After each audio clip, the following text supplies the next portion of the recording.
Assalamualaikum warahmatullahi wabarakatuh. Nama saya Dedi Absari dengan NIM 243 1070 30084.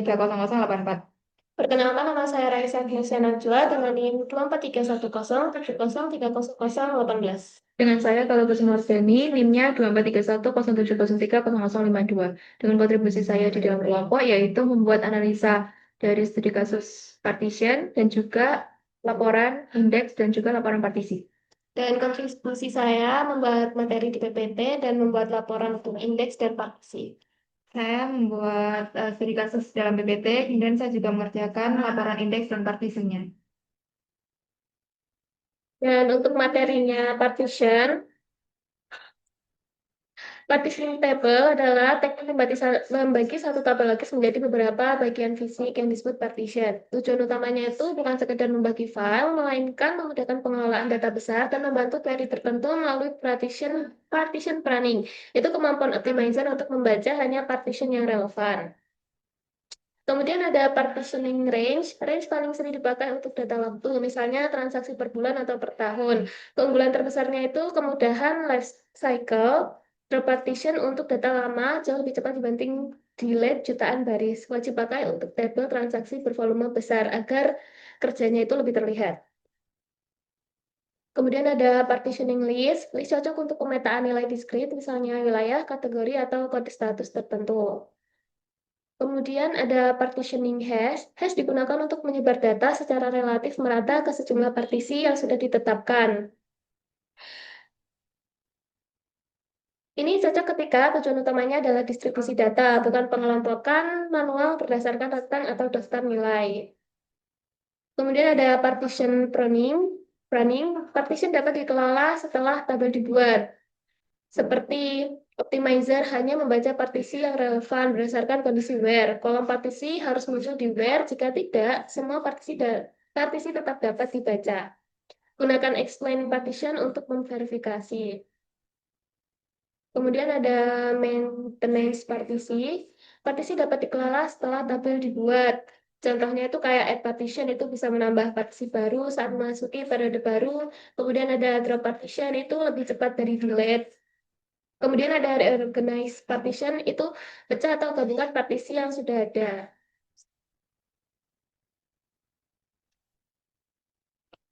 Selanjutnya saya akan menjelaskan mengenai studi kasusnya. Untuk studi kasusnya itu ada sistem e-commerce yang menyimpan tabel order dengan 50 juta baris. Data transaksinya itu terus bertambah sampai 200.000 baris per hari. Kemudian query-nya itu selalu berdasarkan bulan dan data yang lebih dari 2 tahun itu hanya dipakai untuk audit. Di sini ada dua masalah, yaitu masalah pertama, query laporan bulanan sangat lambat tanpa partisi. Query harus memindai seluruh 50 juta baris meski hanya butuh data 1 bulan. Untuk solusinya itu, kita cari solusinya dengan ini. Nah, kita cari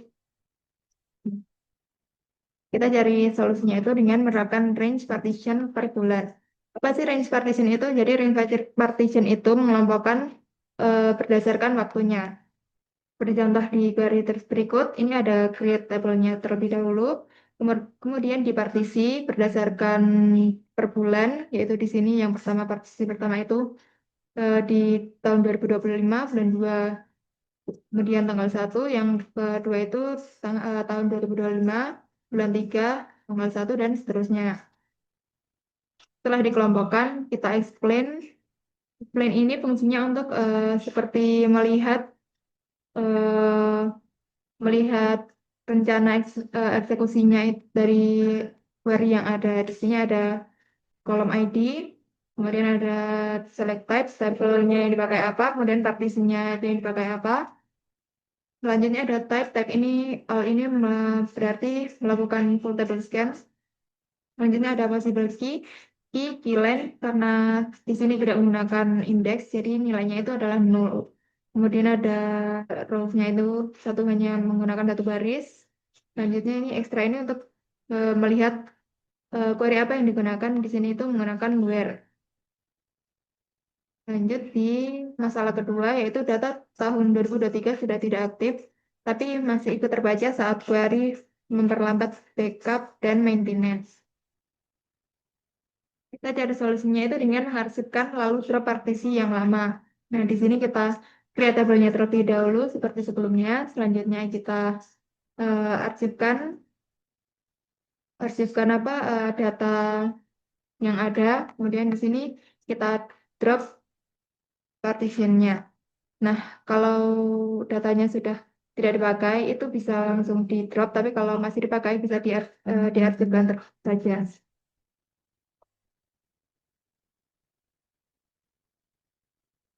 Dan untuk soal analisa partitionnya, soal pertama itu apa itu partitioning dalam database dan mengapa tabel orders yang memiliki 50 juta baris perlu dipartisi.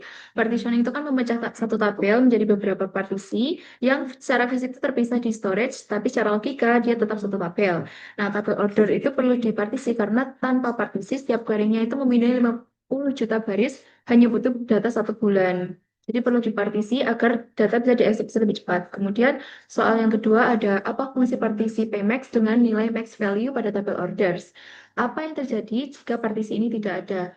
Partisi Pmax itu berfungsi sebagai catch all atau menampung semua baris yang tanggalnya itu lebih dari bulan terakhir yang sudah didefinisikan. Nah, apa yang terjadi jika partisi ini itu tidak ada? Jika tidak ada, MySQL akan mengembalikan nilai error setiap kali ada data baru yang masuk di luar rentan partisi yang ditentukan. Kemudian, soal nomor 3 yaitu mengapa kolom order date harus ikut disertakan dalam PK atau primary key menjadi order ID, order date, dan apa yang terjadi jika hanya order ID saja yang dijadikan PK. Karena MySQL itu memiliki syarat semua partisi itu wajib bagian dari primary key dan unique key. Jadi pada studi kasus ini, orders di partisi menggunakan order date itu sudah masuk di bagian partisi, jadi harus PK agar MySQL itu bisa menjalankan DDL-nya dan tidak error.